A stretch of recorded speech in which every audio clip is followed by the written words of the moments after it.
All right. We have a Muslim trying to call. Let us see this Abdul.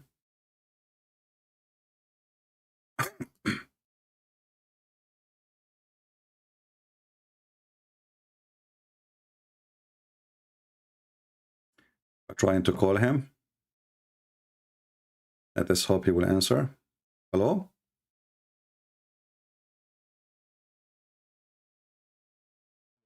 I don't hear you, my friend. Can you speak louder? Yeah, I said good morning, good afternoon. Good morning, good afternoon. How are you doing, my friend? I'm fine, good sir. For some reason, your voice is muffled. I don't know why. Oh, I don't know. Let me see. Okay. Let me remove it. Let me see if I can. Okay, now it's better. Now it's perfect. Sound. Now it's perfect. Go ahead. Yeah, thank you. Yeah, I have been listening, watching some of your videos, and I'm quite right. I'm a Muslim, but there are some areas that I really want you to shed more light on the Christian perspective on the existence of God. What do you mean exactly, existence of God? Yeah, actually, this God the Father, God the Son, and God the Holy Ghost. I need more clarification on that aspect. I'm a little bit, though I'm calling you from Africa, Nigeria. You are welcome, my friend. I love African people. I have really special passionate for the African. I love them. You're welcome. So, you know, when I say to a Muslim, your God is one, and he say, yes, he is one, correct? Yes. Is that you who decide that God is one, or he is the one who decide that he is one? Definitely, he should be the one to decide God is one. Exactly. So just because Allah, he says to you, he's one, you accept, correct? You don't negotiate. Yeah, we have no reason to negotiate. No, because you cannot. He's God, right? Yes. Okay. But if I ask you now, he is one what? What you will say? One. Yeah. One God. But when the second you say he's one God, that means there's two gods. Is he one God? Is he one God, or he's one? He's one God. Okay. But if you say he is one God, that means he is part of numbers, of chains of numbers. There's one, there's two, there's three. Otherwise, why you are counting? Is he a number? Are we counting God, or we are? What do we mean when we say he's one? Yeah, to my understanding, just to show his oneness, being the Alpha and Omega that control the whole universe. Okay, that's fine. So if I want to show his oneness, then I'm using the word God, the wrong word, because I can say that we have a God. His name is Allah. And I do not need to say he's one or two, because his name is Allah. His name is Allah. I did not say both name. I didn't say the three names. I said his name, a person, individual. So already in the language, it's already included that he is a one person, right? Yes. Okay. But so why I'm saying the word one? The word one here is not right, unless you are trying to use the Hebrew language, which is echad. So God in the Bible, he says that the man and the women, they, you know, the man, he leave his family and they will be attached to his wife as one, echad. And this is the same word used for God in the Bible. Your God is echad. Echad is unification, is unity, is not one person. Now, if we check with the God of Islam, who he said to you that he is one, do Allah, or did Allah say in the Quran that if you want to take a wife or a partner, he will take it from us? Yeah, actually, I've watched that video that you really deliberate on that topic, but I'm still learning more on that aspect. I will definitely call you one day and discuss much about that area. Yeah, but you know, we're trying to explain. Don't worry, still we're going to talk about the Bible. But look what happened in Islam. The Muslims, they say to us, Allah is one. And then we find that this God, Allah, if you want to take a partner, he will take it from us. Okay, if he is a one person, how he will take a partner from us? And then the Muslims, they try to explain it. Yeah, go ahead. No, go ahead. Go ahead. The Muslim, they try to explain it. If we go into the interpretation, they say, well, if Allah, he want to take a partner, he said he will take it from us, and he meant the angels or the hur, but hur are women, are human. How Allah can partner in order to take a wife with someone is a human. You know, you cannot marry a cat to a cockroach, correct? They have to be from the same kind. Definitely. Okay, so yeah, they definitely have it from the same exactly. gene, That means Allah is a man, because he choose, if you want to take a partner as a wife, that will be from the black-eyed hur. But the black-eyed hur is made for Muslim men to sleep with them, correct? Yeah. So for Allah to be a partner for this hur, he have to be a male like you. Definitely. That's mean Allah is just a man.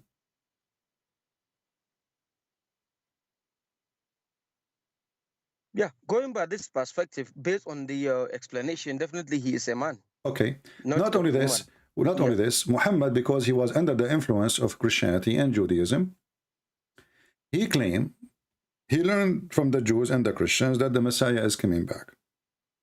And you Muslim, you believe in the false Messiah, Dajjal, right? Al-Masih al-Dajjal. Correct? Yeah. Okay. Al-Masih al-Dajjal, according to Muhammad, is a person who looked exactly like Allah. Is that correct? I have no idea on that aspect. Well, this is the hadith in front of me, Sunan Ibn Dawood. The Prophet of Allah, he says, I have told you so much about the Dajjal.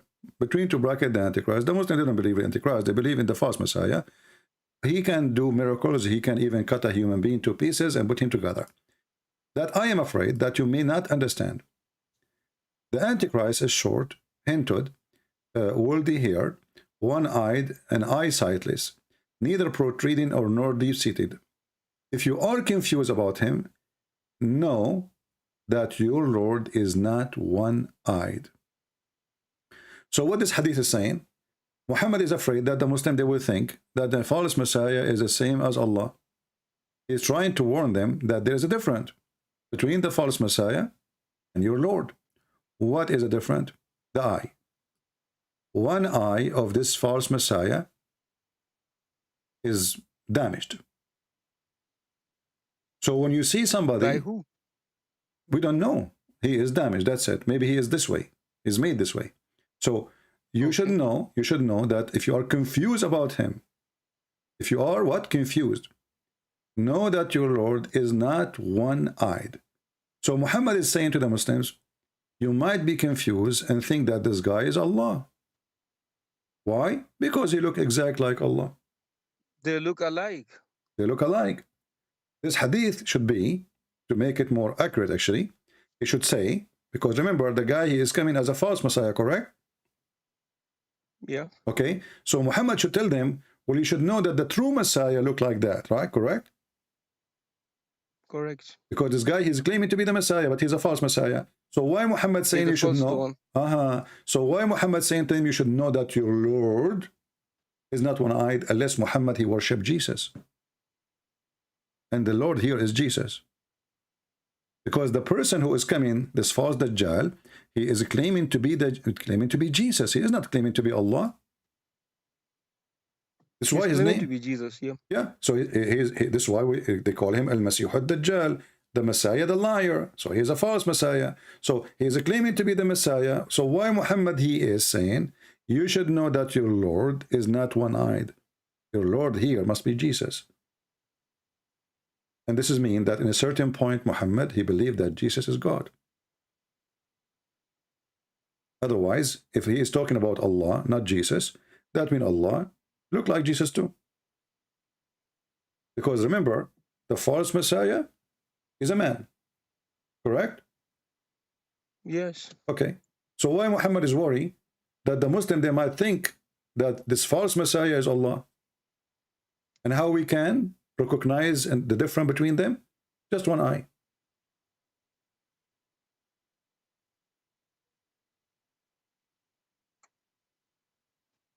So anybody with two eyes definitely really looks like Jesus, and whoever looks like Jesus, definitely he is a God.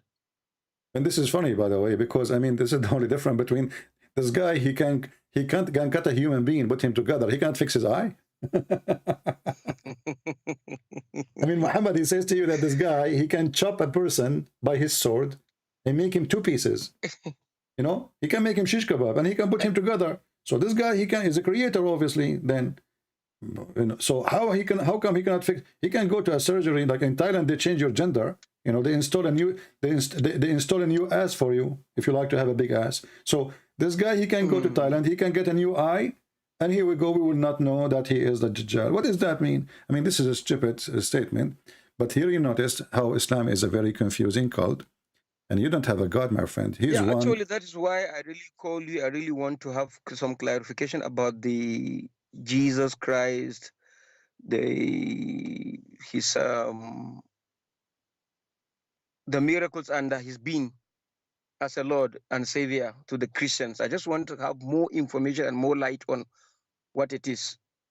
My friend, Christ, look at the name of Christ. Do you know what Christ present when we say Christ? Why, you see, if you go in the Quran, I don't know if you know little Arabic or not, it says Al-Masih. Yeah, actually, I'm from Africa. I don't have much knowledge about Arabic. My friend, doesn't matter. I am a black, blonde, African, American from Japan. Still, I speak Arabic. Listen carefully. You can learn language.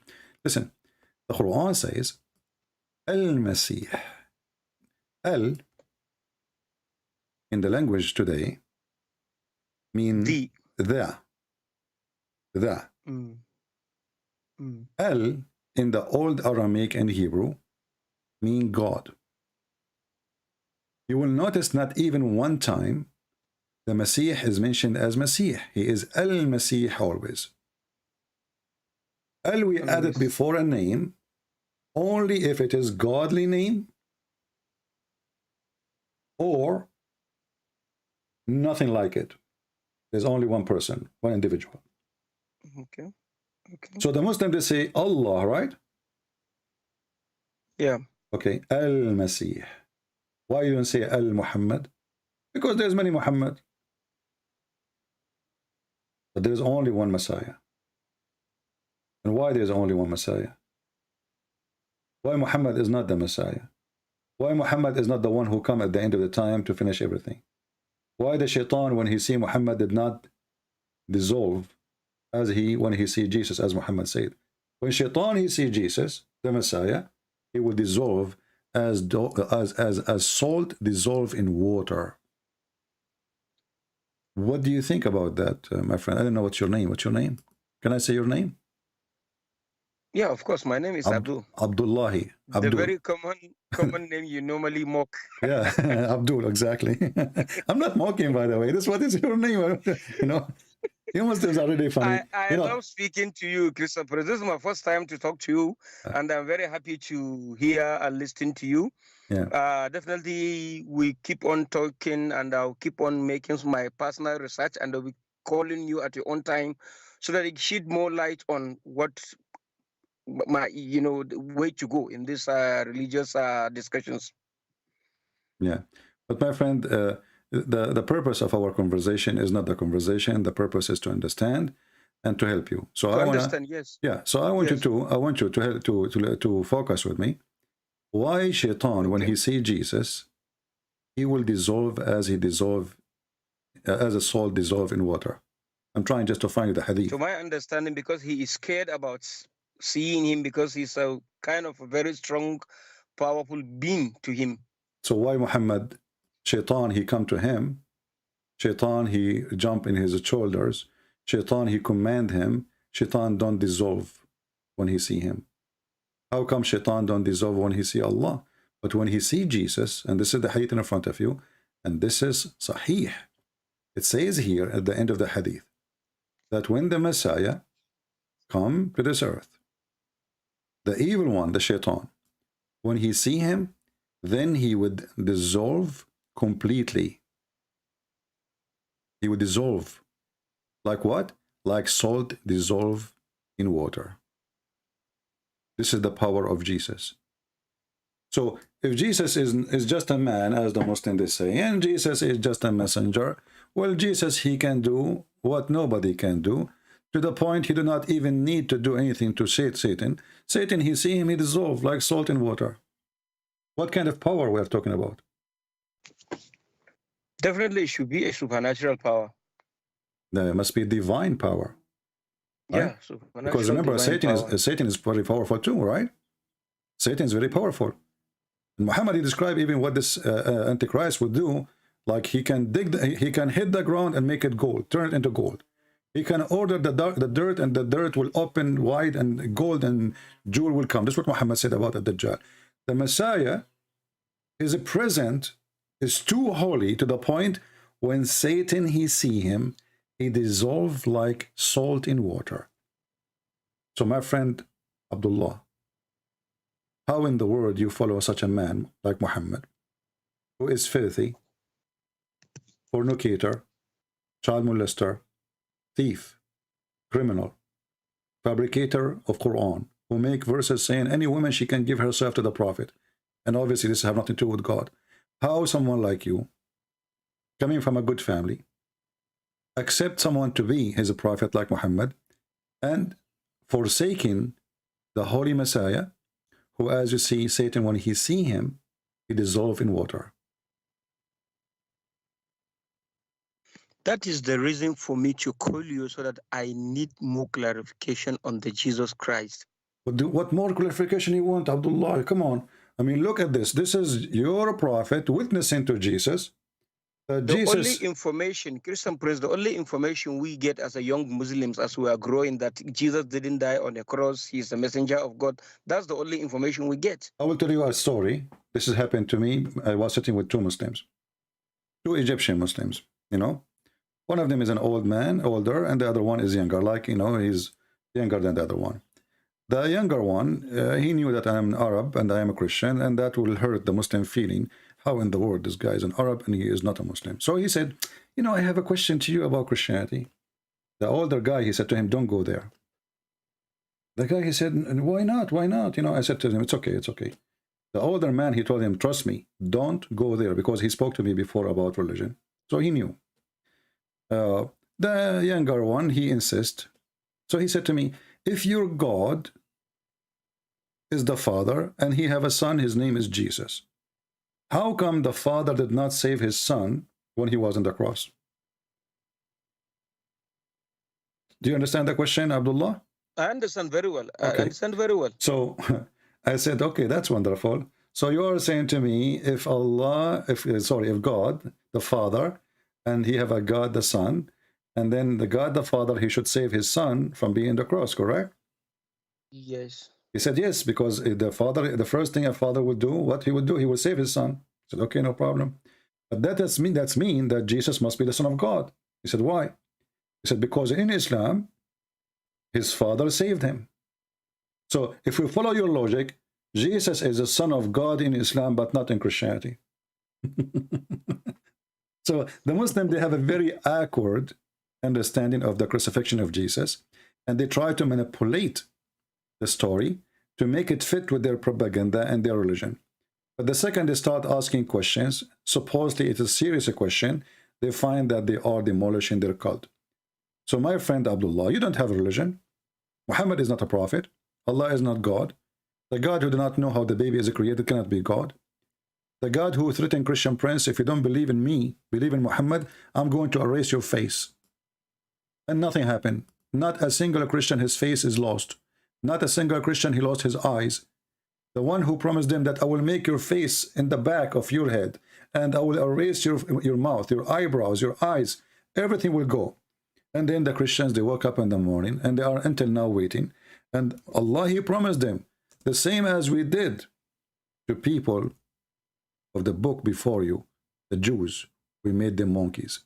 So this God, he made us a threat, but he cannot do it. Jesus, he saw the tree, just because the tree, just to show them example about you cannot say to the Lord, I cannot do this. He cursed the tree died immediately. Allah, he cursed the Christians, and he told them, you can turn off your camera, by the way. Your camera is on by mistake, maybe. All right? Are you there, Abdullah? Yeah, your camera is on. Yeah. So, sorry. I'm just trying to read the hadith on your screen. Yeah. Yeah. So, you know, so If you don't believe in me, Allah will erase our faces. He will efface it, and nothing happened. False threat, false prophet, false God. And we can show you tons of those. So why you, my friend, Abdullah, you don't decide to leave Islam right now? Obviously, your prophet is a false prophet. The sun set in murky water. The sun, Allah, he sends Al-Qurnayn, and he is a bisexual to build a dam between us and Gog and Magog. We cannot find Gog and Magog, and the ratio of Gog and Magog is 1,000. We lost connection with him. Is 1,000 to one human being. Let us call him again and see, maybe we can get Abdullah out of Islam as usual. We do. Yes, Abdullah. Not.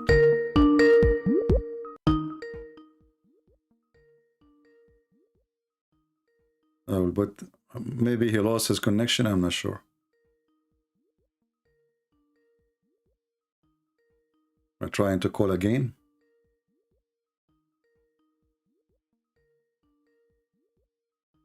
All right, I don't know what the problem. He did not receive my call. But I hope that Abdullah will text me again and tell me if you'd like me to call him.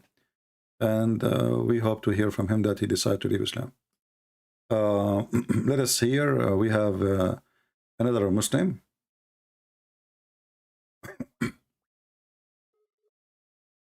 Trying to call another Muslim.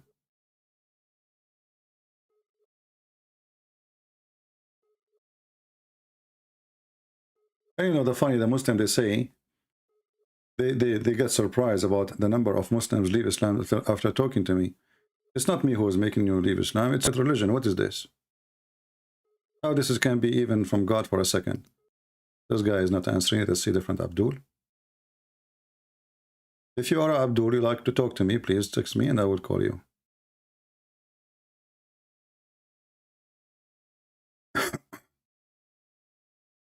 Okay, I don't know if this person is still there.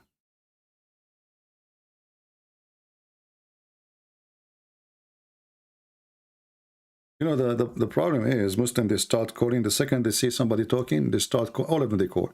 If nobody is calling, nobody is talking, nobody call. And the idea of it is very simple to understand. There's a God. If you believe in him, he will make your penis endless. And he will give you a lot of vagina. And this God is very sexual. However, this God, he promised you banana. And he promised you that you will have a nice pillow. And you will sit in couches. And you will have a river of wine. A river of milk.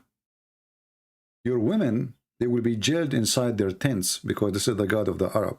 You do not know better. And because those Arab, they like to own women, not to marry women, he knew their mentality. He knew how they like to capture the women, so she cannot leave them for a different one.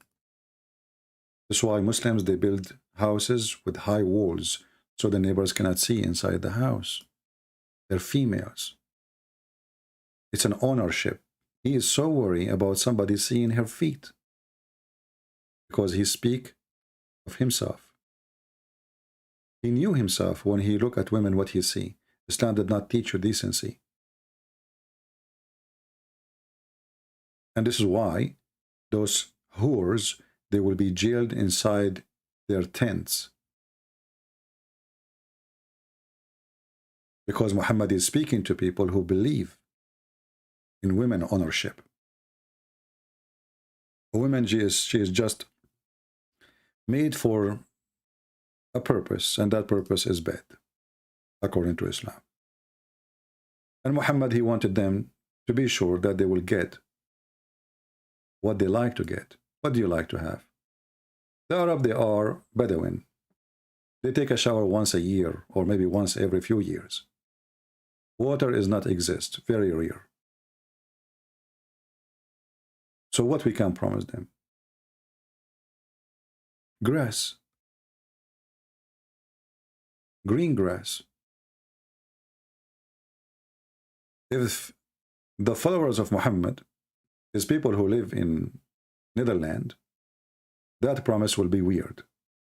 Those people, they like to have sun, or if they live in Norway. Muhammad, he promised them silk because they are poor. He promised them grass, green grass. Even the clothes they will wear, it is a green. You see, the Muslim translation always is very funny and weird. You cannot take a translation seriously. All their translation is absolutely false. You change the translator, you change the whole book. Istabraq, imagine, istabraq is a kind of fabric made in Iran. At that time, Iran was a pagan, supposedly. They believe they worship the fire, and they are not pagan Muslims yet. So why Allah want to buy, or why Allah want to take their made and import to heaven? So he promised the Muslims Gucci. This is a fancy silk, very well known in Iran. So he was trying to tempt them as any satanic cult do. Women, sex, gold, silver. In this penis, your orgasm will be 70 years. You are from the desert, we will give you green clothes. We are going to make you wear a bracelet, which the Arab, they don't have. You will drink pure water.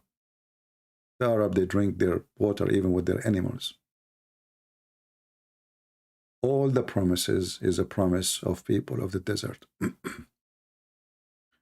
Your dishes will be made from silver and crystal.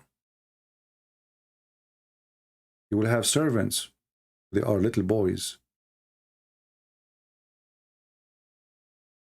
The Arab are lazy.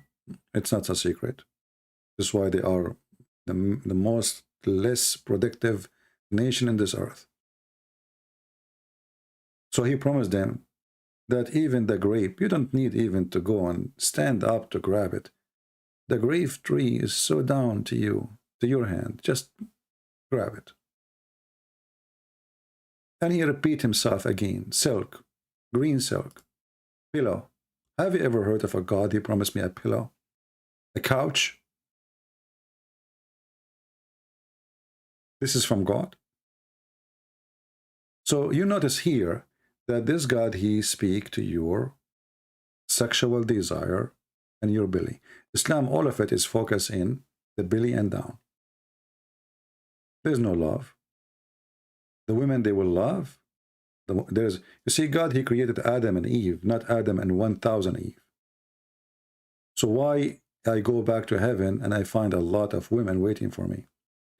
And some people, they think that Muslims believe that you will get there 72 virgins. That is false. 72 virgins is the lowest reward. This is for the bad Muslim. For the one, he will enter heaven at the end, which means the lowest, the bad, the worst Muslim. And we will show you the reference. And Muhammad, he promised them that you will be rich, even richer than many kings. He keep repeating how many kings, they will be more rich. But you ask yourself, what we will do with the richness in heaven where everything for free? What do you mean I will be so rich? Isn't everything there for free? Wrong. In the heaven, money work.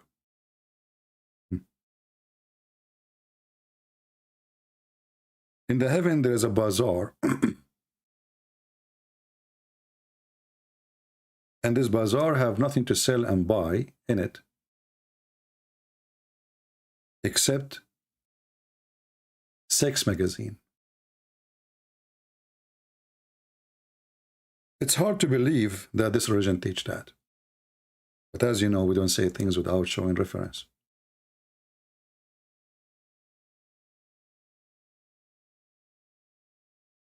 Muhammad, he claimed In the heaven, there is a bazaar, there's a market. And this bazaar does not have anything to sell or to buy except images of men and women. And if the man, he like an image, he enter it to have sex with it. And for sure, the Muslim, they will say to you, this is da'if, but da'if still is accepted. And da'if is Muhammad said it, and this is why it is in the book.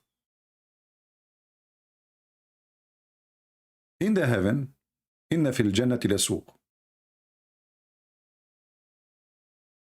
ما فيها شراء ولا بيع.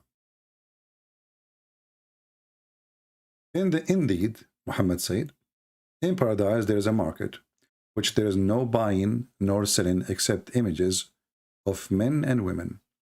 So whenever a man he desire the image, he enter it. 6 magazines. And you notice that the one who will enter the images is men. The customers, all of them are men. The one who you would sleep with, it can be men and women. They are images of men and women. In the heaven of Islam, homosexuality is very welcome. So you go to the magazine market, you start flipping the pages, you find, let us say you are a guy, and you find a guy, you like him. He is sexy and you know it. You jump inside the image and you have sex with it. So how in the world we can accept such a cult to be a religion?